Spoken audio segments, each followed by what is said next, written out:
मनोज राठी, जी हाँ, अपने बयानों को लेकर हमेशा सुर्खियों में रहते हैं मनोज राठी, और आज एक और बयान दे रहे हैं और उनके बयान बहुत ही अलग सा बयान नजर आ रहा है, कुछ अटपटा सा बयान नजर आ रहा है। पता नहीं क्या कारण है, ऐसा बयान क्यों कह रहे हो। चलिए उन्हीं से जानते हैं भाई वो क्यों कह रहे हैं कि भाई हरियाणा के जो सीएम है मनोहर लाल जी, वो जो है वो इस बार करनाल की बजाय हांसी से चुनाव लड़ेंगे, ये कहना है मनोज राठी जी का। तो भाई ऐसा क्यों कह रहे हैं, ऐसे क्या उनके पास तथ्य हैं और वो क्यों कह रहे हैं, वो आइए उन्हीं से जान लेते हैं और कुछ और मुद्दों पर भी बातचीत करेंगे। तो जुड़ते हैं मनोज राठी जी से। राठी साहब नमस्कार। नमस्कार जी। राठी साहब, एक बात आप कह रहे हैं कि भाई हांसी से नहीं, इस बार करनाल से नहीं हांसी से चुनाव लड़ेंगे मनोहर लाल जी, ऐसा क्यों कह रहे हैं, क्या इसके क्या तथ्य हैं आपके पास? ऐसे है, खट्टर साहब अब की बार हांसी से चुनाव लड़ेंगे। मैं आपको बताना चाहूंगा, खट्टर साहब करनाल से भागेंगे क्योंकि करनाल में बिल्कुल क्लियर उनका विरोध हो रहा है और करनाल वालों ने आपके सामने देखा नहीं है, कई बार विरोध कराया है और सीएम सिटी होने के बाद भी कोई वहां विशेष तौर पर काम नहीं है, भ्रष्टाचार चरम सीमा पर है। अपने अफसरों के कांड छिपाने के लिए करनाल के अंदर एक पत्रकार को जेल में भेज दिया, तक जमानत क्यों नहीं हुई, सारी दुनिया के सामने है। इसलिए करनाल का जन जन जो है वो खट्टर साहब का विरोधी हो चुका है, इसलिए खट्टर साहब वहां से भागने की तैयारी कर रहे हैं। फिर उसने देखा कि चुनाव कहां से लड़ा जाए। आप ये कह रहे हो कि भाई वहां पे काम नहीं हुई, ये तो कह रहे हैं हमने समान रूप से सभी जगह काम करवाए हैं, हमने तो जनता के लिए इतना विकास किया है समान हर विधानसभा में, और आप कह रहे हो कि करनाल में काम लोग नाराज। देखो मैं कहना चाहूंगा, जब एक पत्रकार ने उसके अधिकारियों की पोल पट्टी पाट दी, वे सारे पीछे ले सारा सौदा खा गए, जो ऊपर था 50% खा गए अधिकारियों के माध्यम, तो वो सारा का सारा माल जो है खट्टर साहब के रिश्तेदार खा गए। इसीलिए सारी दुनिया को पता है किस प्रकार प्रदेश को खट्टर साहब के रिश्तेदारों ने लूटा है, सारी दुनिया के सामने। उसके भाई के भतीजे हैं, उसके भतीजा के बटे हुए हैं, उन्होंने खूब लूटे हैं। मेरे पास कई के सबूत भी है और कई कंपनी बना रखे, वो बता भी दूंगा आपको डिटेल में। मैं आपको एक बात बताना चाहूँ, इसीलिए करनाल सबूत के साथ बात, हाँ, इसलिए करनाल के अंदर लोगों को पता चल गया खट्टर साहब ने मेरा पट गया, आपकी बात तेरा झड़का के जो तुम्हारे ये, इसीलिए वहां से भागने की तैयारी है। इसका सबसे बड़ा उदाहरण है एक पत्रकार जो आकर्षण उपल है करनाल के अंदर, जिसने पोल खोली थी भ्रष्टाचार की, जो भ्रष्टाचार पर हर रोज सरकार के खिलाफ वीडियो बनाया करता, उसको जेल भेजा कि नहीं भेजा, और आज तक जमानत को नहीं हुई है। ऐसा क्या गुनाह कर दिया था उसने, एक तहसीलदार पैसे मांगा था, उसकी पोल खोल ली थी, उसी केस में उसको जेल में ठोक दिया और पता नहीं कितने मुकदमे लगा दिए, अभी तक 8-9 महीने हो गए जेल जाए हुए, जमानत नहीं हुई है। इसलिए पहला प्रूफ तो ये है कि वो वहां से भागेंगे, रास्ते से चुनाव लड़ेंगे। और इसका एक बड़ा उदाहरण और भी मैं दूंगा। देखो वहां से चुनाव बेशक लड़ लियो, तय आसी से भी खट्टर साहब की जीता भी नहीं, खट्टर साहब 100% चुनाव में यहाँ से आ रहेगा। और इसका कारण एक बात और बता दूंगा मैं आपने, देखो ये तो जमा क्लियर सी बात करने की बातें हैं। आज अपने विधायक ने बयान दिया है कि हांसी को जिला बनाया जाएगा जल्द, वो तो लगातार कह रहे हैं, बोले जी हांसी को जिला बनेगा। विनोद बिहाड़ा जी तो पूरा जोर ला रखे हैं, लेकिन जो है विधायक तो कहा है कि जिला बनेगा, डिप्टी सीएम और एक उसका विधायक नहीं आ रहा डिप्टी सीएम का हांसी में, वो नाटक है, कौन नहीं बना बोलिया। पहली बात तो हमारा समझ में नहीं आई भाई रोड़ा के है, लेकिन अब हमारा थोड़ी समझ में आने लगी है। दरअसल क्या है कि विधायक के 2 मकसद हैं इसके पीछे, ये ओरिजिनल और सत्य बात है मेरे भाइयों, क्योंकि इसमें तिरक भी झूठ मात्र नहीं है। पखाड़ा साहब सच्चाई क्या है कि अगर हांसी को जिला बने ना तो वो सारा का सारा सरे जो है राम निवास फौजी को जाता है, जो ढाणी कुतुबपुर से है उसको जाता है सरे, तो क्योंकि उसने हो गए 3-4 साल उसकी पूरी टीम को सरे जाता है, जब चाहे धरने बैठे 15 से 20 आदमी, लेकिन उनके दबाव में न आके सरकार ने मना कर दिया, भाई कौन नहीं बनावा हम तो जिला। अब विधायक बार बार आवाहर बयान देता है कि हांसी को जल्द जिला बनाया जाएगा। विधायक का मकसद 2 मकसद है जी, मैं साफ बताना चाहूंगा आपको। पहला मकसद तो हमारा विधायक जो है ना कॉलोनी काटने का माहिर है, सारी उम्र कॉलोनियां काटी उसने, तो हांसी में भी आजकल उसने कॉलोनियां काट रखी हैं और उन कॉलोनियों के प्लाट बिकने नहीं लग रहे। अब उसका मकसद ये है कि हांसी के अंदर ये रेट कॉलोनियां के बढ़ा के वो बिके कैसे, इसलिए वो एक तो सुरफा छेड़ दिया उसने, जिला बनेगा ताकि तेरे वर्गे बाज की प्लाट ले कॉलोनिया में। एक मकसद तो उसका अपनी कॉलोनियां बेचने का है, पीछे उसने अनावैध निर्माण भी तुड़वा दिए थे। हाईवे के सारे लोगों ने मकान बिल्डिंग बना रखी थी, किसी ने शोरूम बना रखा था, किसी ने कुछ बना रखा था ढाणी पीरा वाली के आगे, और उसने अगला बस उसने कॉलोनी काट दी बैरीघाट ने। तो वहां टाउन प्लानिंग वाले अधिकारी भेज के उनके शोरूम तोड़े। क्यों तोड़े? कि रोड को ऊपर तो मिला 30,000 रुपए गज, और उसने कॉलोनी में कर दिए 40 से 42,000 रुपये गज। तो भाई अंदर 40-42 कौन ले होगा? रोड पे ले होगा ना, सारा हाईवे के ऊपर है। इसीलिए वहां अवैध निर्माण साबित करके वो तोड़वाए और ये कहा भाई यहाँ जो जमीन ले होगा उसने बनाने कौन दे वहां। पहली बात तो ये प्लानिंग थी, वो उसके काम बनाया को नहीं, प्लाट बिके को नहीं। फिर अवैध कॉलोनी भी काट रखी है, उनके प्लाट भी को नहीं बिके। तो अब एक नया सिलसिला विधायक ने छेड़ दिया कि 80 को जिला बनाया जाएगा, और जिला बनाने का चक्कर में वे प्लाट बेचने के चक्कर में है। पहली बात तो ये है। दूसरी बड़ी बात मैं बताऊंगा कि उसका माइंड में नू भी है भाई, खट्टर साहब अगर 80 से चुनाव लड़ेगा तो खट्टर साहब तो लोग पूछेंगे बेटा जिला क्यों नहीं बनाया तने, वो मामले को गर्म भी रखना चाहा है, खट्टर साहब का भय भी पैदा करना चाहा है कि अगर आप 80 का चुनाव लड़ोगे तो 80 वाले झड़का के जूत मारेंगे। इसलिए वो बार बार जिले का नाम लेने लग रहा है, उसका भय हो रहा है। खट्टर अगर 80 से चुनाव लड़ेगा तो बयान तो गया, फिर सौदा ही नहीं, साफ 0 बटा सन्नाटा। वोट को नहीं आओ शहर में था एक भी, मेरी गारंटी है फिर उसका वोट को नहीं 5-7 हजार तक फालतू आना। इसलिए उसको इस बात का भी भय है, इस बात के लिए भी वो 80 की जनता को तैयार करने लग रहे हैं कि अगर जिला नहीं बना है तो दोषी खट्टर साहब है। एक तरफा मान लो इनडायरेक्ट खट्टर साहब को हरान का ग्राउंड तैयार करने लग रहे हैं। से बहुत चालाक आदमी है ना, घाघ आदमी है। और भाई बात सुन ले, जो आदमी कंडक्टरी है आज 1000 करोड़ का आदमी हो रहा है, उसका भाई 1000 करोड़ का आदमी हो रहा है। इतना माल खर्चा है उनने तो शान है जब खर्चा है ना, पागल थोड़ी है वो बहुत चालू आदमी है भाई साहब। अगर भैंस के इतना बड़ा गोबर में चवन्नी पड़ी होने, वो चवन्नी काट ले छोटा को नहीं।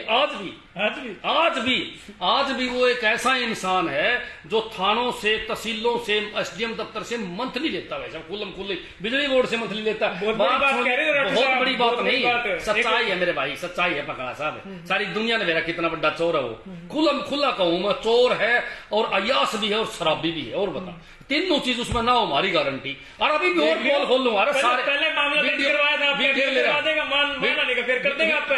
रहा हूँ, फोटो ले रहा हूँ, चिंता ना करे, सारा जुगाड़ लेके रखूं मैं, बिना सबूत बिना कोई बात नहीं बोलूं भाई साहब। उसके ऊपर पर्चा भी दर्ज हो रहा है, सारी कहानियां मेरे पास है, कभी जरूरत पड़ी तो बता दूंगा। मैं तो एक बात और बताना चाहूंगा आपने कि खट्टर साहब को डराने के लिए हमारा विधायक जो है वो चाल पे चाल चलने लग रहा है। इसलिए उसने अगली चाल चल दी कि अगर 80 को जिला नहीं बढ़ाओगे तो खट्टर साहब यहाँ से बिल्कुल एक तरफा हारोगे और शहर के वोट भी अपने का नहीं करना चाहा। एक मकसद ये, और एक मकसद उसका है प्रॉपर्टी के दाम बढ़ाना, अपने प्लाटों के दाम बढ़ाना, और वो सारा सौदा बेच के 80 को लूटना। लुटेरी गैंग है या लुटेरी गैंग भाई साहब है, और एक नंबर का भ्रष्ट डरपोक भी है, यह भी कहना चाहूंगा मैं। डरपोक भी विधायक है, जम्मा डरपोक। ऐसे कैसे डरपोक है? वो तो कह रहे हैं मेरे पर का कोई है नहीं, मैंने तो रावण पर के किरदार कर रखे हैं, इतने साहसी वीर के किरदार कर रखे हैं मैंने। यार वो आप कह रहे हो आप डरपोक है? वो अच्छी बात है, साहसी वीर खड़ा हो गया रावण भाई। अपने आप में तो देखो दूसरा के सारे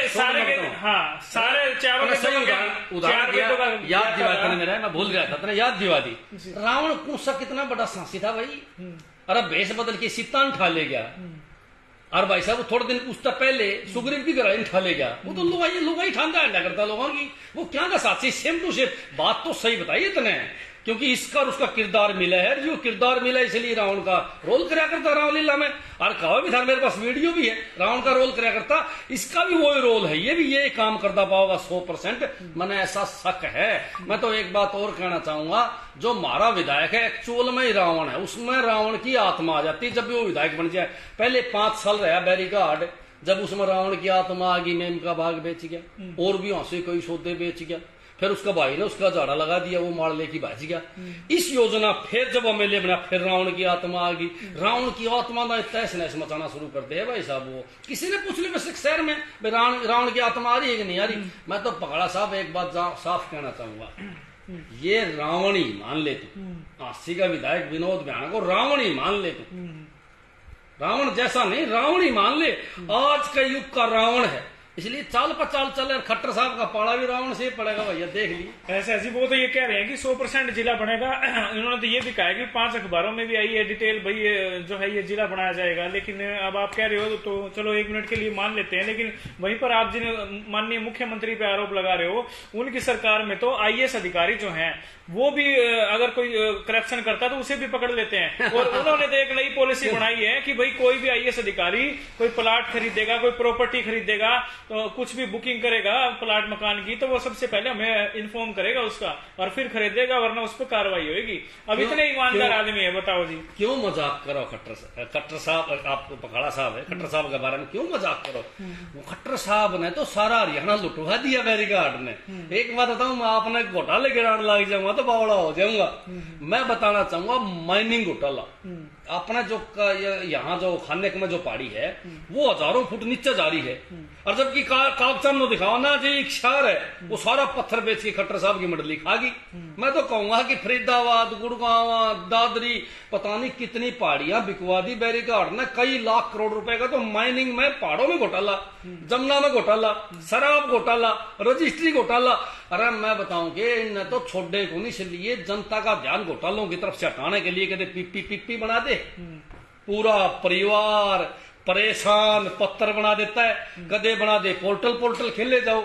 मैं तो कहना चाहूंगा इन लोगों ने जनता को 24 घंटे काम लगाने का फार्मूला ढूंढ लिया, इस टाइप के नेता हैं, ताकि जनता इनके भ्रष्टाचार के सबूत ना जुटा के इनकी कार्रवाई न बिठा दे। इसलिए इन लोगों ने ऐसा गेम चलाते हैं, जब भी घपला करते हैं कार्रवाई करते हैं। एक बात बता मैंने छोटी सी, यह एक ऐसी सरकार है जिस सरकार के अंदर एक भी भर्ती सिरा कौन चढ़ा है? बता को भर्ती सिरा चढ़ी है?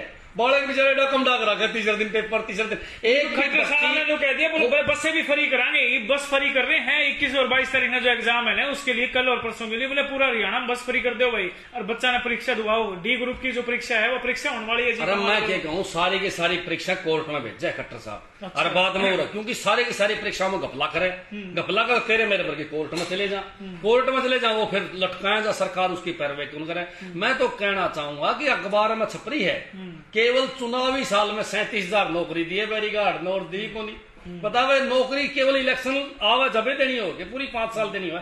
9 साल के अंदर 82,000 नौकरी दी है। हूं मतलब मैं लगे 10-15 हजार हटा भी रखे इसने।